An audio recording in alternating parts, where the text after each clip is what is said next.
Hi, it's Gadget UK here again, back with another DIY project. It's a nice, simple project, but a little bit fiddly to assemble. So this is an A500/2000 2meg chip board from Matt Harlan, also known as LIV2. You can see the GitHub link there, github.com/LIV2. So this was kindly donated by Keith McGurr again. He's a fantastic guy. He sends me some amazing little projects, and I've thoroughly enjoyed working on them. So thank you very much to that, Keith. You can see I've just been trialling out one of the connections on here. So what you've got to do with this is you fit your socket first. Pin 1 is the slice on the white silk screen marking there, which goes with this corner of the socket here. So I think the first thing you do is solder your Agnes socket on. Well, I think so. We'll talk about that in a sec. But the reason I'm thinking you solder that on first is because once you've put this on, you can't access the solder points there. So it makes sense to fit the socket first. Obviously make sure you got your RAM and your capacitors and things. This has come partly pre-assembled here. Keith's kindly put the RAM on there. He did say he got it from AliExpress, so he doesn't know whether it's any good. Solder points look okay there on both sides, and it's got the caps. It's got the little 7.4 series chip here. A little Schmidt trigger or something, I think that is. It's, it's going to be 7.4 series, just like a single gate or something. Caps, resistors. There are a couple of pads here I need to inspect on the GitHub. Have a look on GitHub what these do. But in theory, you just put your socket on there. You can fit an 8375, and then with the pins you've soldered on under here, that's the final step. You can plug it into an A500 motherboard or an A2000. Now, when I say plug in, obviously you'll have to remove the socket from that board. So if you've got, I don't know, an A500 Rev 6 or Rev 5 or even Rev 3, you'd have to remove, desolder the socket, remove it, and then this would plug in and solder in place of the original socket. So as I say, solder that on first. I think that's aligned. Yeah, there's a few ways you could get this. You've got to be very careful because you could have it misaligned by a row, but anyway, that's correct, I think. And if we foot this up this way, and then you've got to cut these pieces down like this into, I think, the blocks of 11, and then you have the pin on one side missing. As you can see, you pull it out, that one pin, and then if I can find the holes that aren't soldered here, it might be the outside ones actually. Let me just check the diagram again. So on GitHub, you can see here, see the orange box here, this is where this strip is going to go, this first block here. Right, so I've spoken to Matt, LIV2. So you can see you've got to get the silk screen box around that there, not offset. So you should be able to see the white line all the way around the outside of the Agnes socket. I'm just making sure I've got pin 1 right. And I haven't actually. These are the sorts of things you need to check before you commit to soldering it on. So yeah, like that. Silk screen silhouette all the way around it. And if we flip it over, the difficult bit is making sure that when you put this pin strip in that you get the right holes. You've got to be right up to this one here on the right with that corner pin. So I kind of like start from that one like that. So anyway, the next thing I'm going to do is just double check I've got pin 1 right and then solder that socket on. Yeah, that is definitely right because you can see the little slice there and there. It matches the silk screen, so we'll just put that down. And we'll just solder a couple of pins initially. I'll do some diagonals again. Press it down. It's really nice, this board. How he's managed to squeeze it all into such tight space is just incredible, really. And that's the key here. This board is about optimization of space. It's probably one of the smallest of this type of adapter you can get, perhaps. Yeah, so that's nice and straight, isn't it? All the way around, so I'll just commit to soldering the remaining points. I'm going to have to do some of this under magnification, because what I don't want to do is start getting solder on pads that we're not dealing with just at this point in time, because that will just make it a bit harder, won't it? I have to start unblocking some of these. That is going to be a pain. So I started to solder the pin header on there, and it is not going according to plan. You probably can't even see, it's so small and the gaps are so small here. I've soldered, between a couple of pins here. Can you see the black plastic is melted here? It's like incredibly difficult. The iron It just goes like that and touches the plastic, and solder goes everywhere apart from where you want it. So I mean, I've got a couple of thoughts. I could have mounted this the other way up so that the black plastic is nearer the top, and then once it's finished, just gradually start to slide it down, if that makes sense. And I think that's what I'm going to go with. Now, it's also possible that I pushed the pins too far through, and the consequences of that, well, on certain sockets, it could interfere with the actual connections underneath. But I think on this one, because of the way that the pins just come out of a solid plastic base, and this, they're not rooted. I'll show you what I mean on another socket in a minute. I don't think it's a problem pushing them further in, but that might be why I've started to melt the plastic. If I just pushed it in far enough so that it just goes into the PCB here but doesn't go all the way through, perhaps, it might be protruding a tiny bit, touching the bottom of this, then maybe it'd be easy to solder. But in any case, I think what I need to do now is snip the black plastic here, free up the pins that aren't soldered so that I can access the ones that are, just heat them, pull them out, and try again actually with a new strip. And I think possibly the easy way to do that is going to be to carefully try and get under and prise the black plastic up, because then we're not putting too much stress. You can see that's coming up, look. And it's going to pull a load of the pins out at the same time, and at least this is not totally wasted pins then, is it? I can actually use it for something moving forward. There you go. I could even just pull those pins back in and stick them back in there actually. But yeah, now it's like that. That's far easier to work with, isn't it, to get those pins off, to unblock the holes with the desolder pump and have a second try. So the point I was trying to make about the pins pushing through the PCB too far and how it could be an issue, this is the type of socket fit, can you see, it's a solid base. So if the pin does come through the PCB and touch the socket, not a problem, yeah, not a problem at all. But this is the same kind of socket, but it's not. It's exactly the same profile. It's for an Agnes. It's actually an original one, I think, off an A2000 motherboard. But can you see here? This is where this type of socket would be a huge problem if the pin comes through the PCB, touches one of these rails here, and you solder. You're going to get, obviously, shorts where you don't want it. So just bear that in mind if you're building something like this. Pay attention to the underneath of the socket. And there we go, so that's what I'm going to go with. Can you see how much higher up this is here? I've used the same piece, I put all the pins back in, and now that's in there, we can actually just put some pressure there to make sure they're all equal in terms of height here. But obviously it's a little bit melted, can you see here? It's a little bit melted, but I can tidy that up with the craft knife afterwards, just smooth the surface a bit, get rid of the little sticky outy bits there. So picking up the following day, I've just soldered the second one on there. Now, I don't know that I mentioned previously, but installing these upside down is the way to go, and then slide the plastic housing down, because you can see you've got a lot more clearance that way. If you solder it like that, the plastic is really close to the point you solder it, and it just gives you so much more access when you fit it that way up like that, and then slide the black plastic piece down at the end. Now, in terms of the best way to do this, Liv did say there's a number. He's got a number on each one of these in the best order to do them in. I've kind of ignored that, which yeah, it's not a good idea.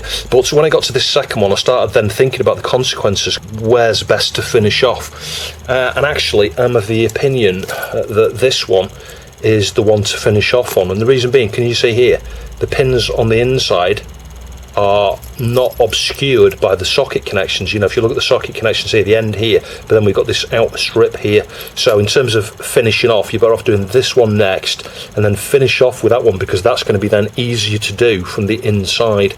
I think this one's still going to be pretty hard, because we've got to, let me show you, we've got to get the soldering iron down here in a sec and get to these pins, in between the socket pins. When I say socket, yeah, that's socket.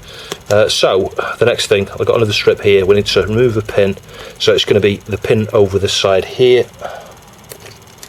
So we can simply just pull or push that pin out like that.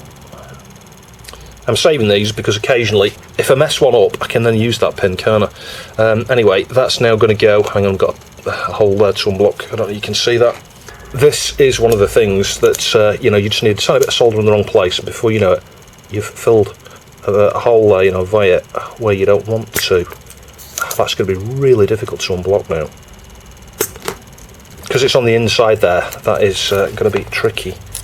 I might need to use the Heiko actually, because the tip on this, as you can see, is quite large, but this tip is ideal for doing the actual solder work. Let's just try and get that on there.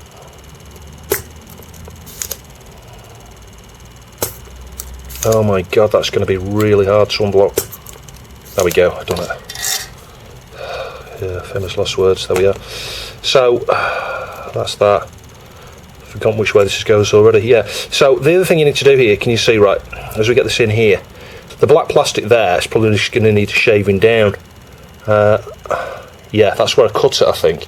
So this is where periodically what I'm having to do is get out the file and just have a go like that, just to make that totally flat, so that when you plug it into the PCB, it doesn't you know, push the pins one way or the other out of alignment. Hopefully you'll see what I mean if I get that in now. Is that going to go in? Yeah, it's tight in that corner. You can see that pin is pushing through there. The one I just unblocked. I think I'll just get a little bit of a braid onto that actually, to try and just get the little bit of extra solder out. So take two, let's try that again. Now I've unblocked that. Yeah, that's gone straight on, look. Now the key here, and this is why I said about shaving the edges down, the key is to make sure, the other thing is, I'll show you, I'm using this EV blog ruler here, it's the best thing for the job, just to flatten it like that, so that it's as flat as possible, so that the profile of that, you know, the height of the pins here are the same as that one, but also you need to make sure that the 90 degrees straight up, and then you need to rotate the socket around and do the same down that profile there, and you can see those aligned perfectly, absolutely perfect. A good example of the bit over the overhang, can you see that little bit of plastic there? There's just a little bit where that was trimmed. Now it's not going to cause a problem when we get this piece in, but the final piece I'll need to make sure this side here is smooth, and I think I've done that side already, and then the piece that goes here, its top side is going to need to be filed down to make sure that's totally smooth.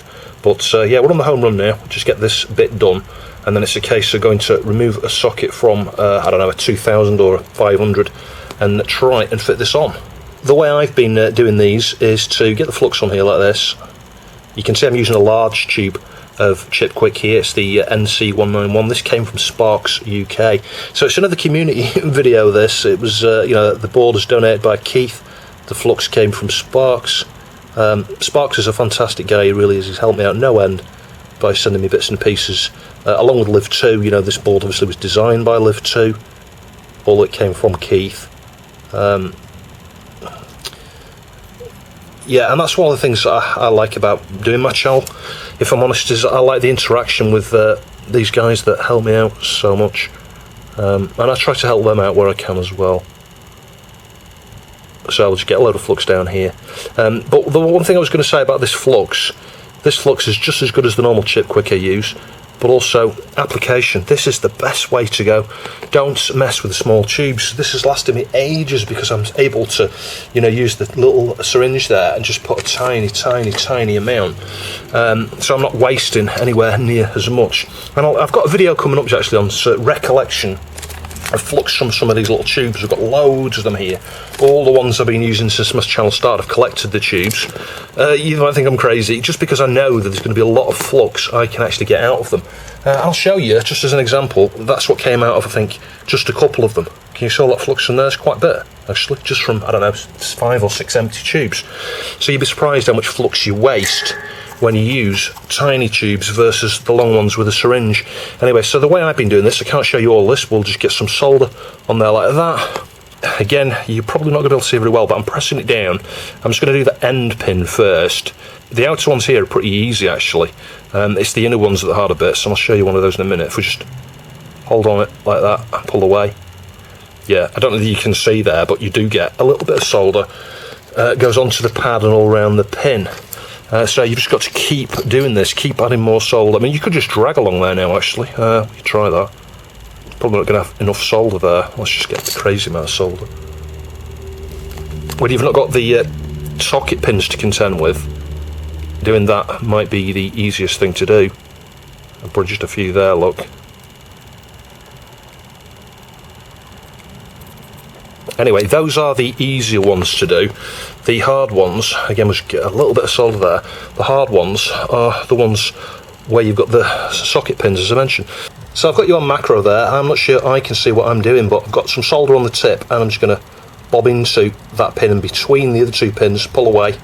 And can you see? We've just got a tiny bit of solder on that one pin, and we didn't smear it all over the place. So yeah, it's painful, time consuming, without a doubt. So that top one there's been soldered on. This one's just sat there waiting to be soldered. Now you can see hopefully what I mean here now. On the inside there, we can just do a little bit of drag soldering without too much worry. You know, even in the corners, it's not too difficult there. Where, you know, this side here, we do have to contend with the pins on the outside of the socket. But finishing off on that side there, you know, if I started up here, didn't I? And then I went round this way, finishing off here seems to be the best way to do it. LIV2 may have done the same thing in a different way around, different order, I don't know. But for me, you know, based on the fact I started there, and that was before I knew there was a priority, you know, before I knew that he'd worked out the best way of doing it, ended up here. So that might be the same way. He might have suggested ending on that, I don't know. If he has, I'll stick a comment up there. So, I just need to make sure that is totally straight in all angles, and then solder that on. So we're all finished with the soldering there, I think. So we'll just clean the majority of this with cotton buds. It's getting caught on everything, that's the problem.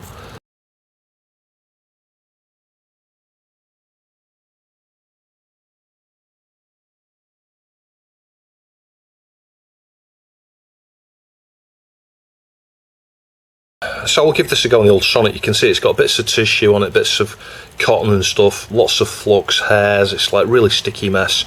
So let's give that a go on the ultrasonic. Right, so I've got IPA in there. Heating's not on because obviously it's flammable. Switch it on. So that came out really well after going through the ultrasonic cleaner.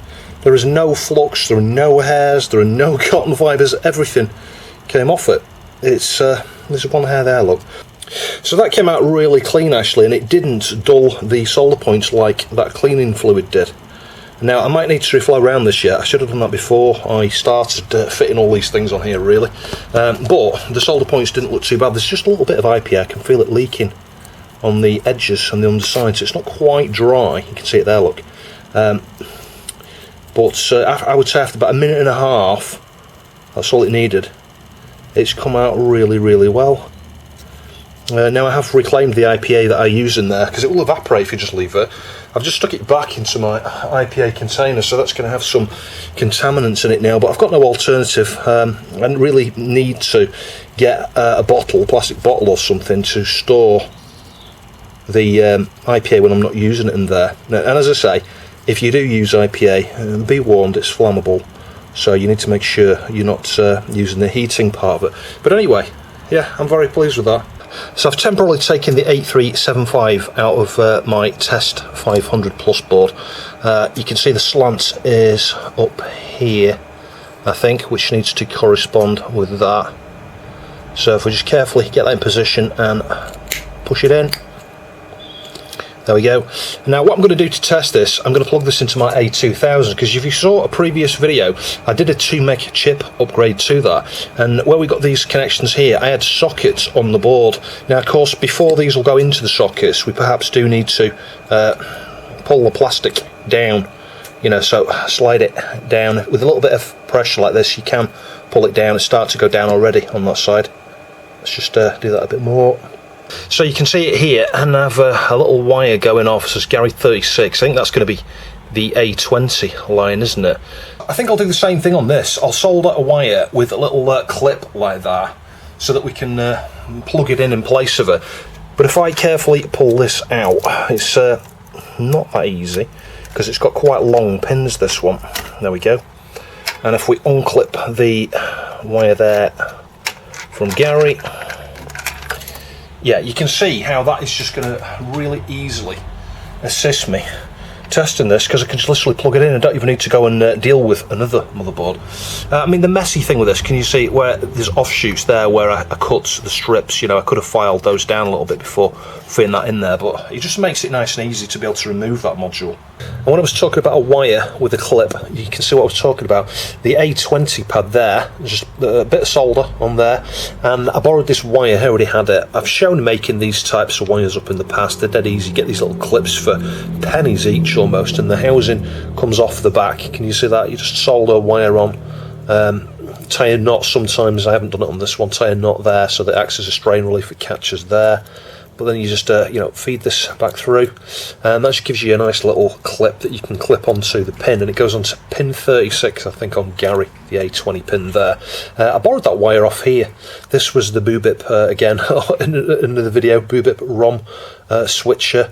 I broke the pad off there. This was the very, very first proto that Chris sent me, and I had that wire for the reset, but the firmware on this now no longer needs the wire, so I figured, why not use that wire? As you can see, it fits in this way around here. So, yeah, let's give it a try. Hopefully it'll work. Woohoo! After all that hard work, it appears to work. We've got 2 meg of chip RAM. Let's just stick a sys test in there, and I'll cycle the power. And just to show you, I do have the one that was originally in here. And if we go into memory, there we go, 2 meg chip, 12 meg fast, that's correct. So let's do test regions, because you can specifically target just one region like that. Chip, test memory. We'll leave that going for a minute or two. But all signs are that is good. I'm very, very pleased. So that little board from LIV2 is fantastic, absolutely fantastic that he's taken some time there to produce an open source 2 meg Agnes upgrade for these Amiga 500 and Amiga 2000 boards. So now I've proven that works, I'm going to take that out actually, because I want to use it on another board, I think, ultimately. I'm not sure whether I'm going to do it within this video, I may do, but I want to get my original 2 meg board back on. So if we carefully try and align the pins, it's crazy how difficult it is trying to work with this. I'm not even sure if that's aligned. I need to look down the side. Yeah, it is, yeah. Push it on. I need to connect this wire back up to pin 36. Oh joy, counting these pins never gets old. 20, hang on, so it's 24, 25, 36. That's 36. You know what I would do when you're working with these clip-on things like this? Just get a permanent marker, like a red or blue or even a white one or something that stands out. Just draw a line next to the pin, and then when it does detach, it's not that hard to get it back on. And it's worth mentioning that 8375 came from this board here. This is the A500 Plus board that I repaired in a previous video. Link up there. So obviously I needed to backfill this with another 8375. Now I spent some time looking for these, and they were about £40–50 each, and I just couldn't find one at all that was reasonably priced. Sparks UK donated this. There's a video on my mate Vince's channel that covers the repair of that Agnes there, but it's been working rock solid for a few weeks now, so yeah, that was a successful repair. So we should have covered some of this stuff at the start really, but you can see there's a type of RAM there, and I'm guessing it's DRAM, it probably will be. A Samsung K4F1516111D, looks like, -JC60. So I'm guessing that 60 is 60 nanoseconds. And as I said right at the start, Keith fitted this, so you can see the solder points are pretty good there. He's done a good job of that. I didn't need to reflow or anything. And then you've got a couple of caps down there, going to be 100 nanofarads, 3 actually in total. The A20 pad down here. And on the inside here, you can see it's a HCT 158, is that? I think that is. Yeah, I'm not familiar with that. I'm not sure what it is. But yeah, 74 series, couple of caps. And again, I'm not sure what that is, but the bill of materials for this and all of the stuff for it, the board layout and everything, I'll post a link down below to LIV2's GitHub. And some of the obvious stuff I should have mentioned at the start of the video. Obviously, that's 1 meg. That gives you 1 megabyte of RAM. So of course, to get 2 meg, you do need 1 meg of chip RAM on your A500 or your A2000 to start with. But there's plenty of mods out there that I've covered a few of them on my channel as well. They're pretty straightforward to do. You know, if you've got a trapdoor slot on an A500, I think on all the A500 motherboard revisions, you can do a really simple mod there, just changing a few jumpers, and then it will use the half meg in the trapdoor slot as chip RAM. And then obviously the chip that you put in here has got to be an 8375, which is the 2 meg, the Beast Agnes version, and that's the 2nd meg of chip RAM. And there's at least one other jumper on here that I haven't covered, the VBB one here, so depending on what you're installing this into, you may need to solder that there or stick a wire somewhere. So it's well worth having a look at the GitHub information before you commit to doing any solder work and things like that. Just have a look at the notes that LIV2's produced there before you start to upgrade your system. It's worth just revisiting and show you how I slid that housing down, so to just literally push it down.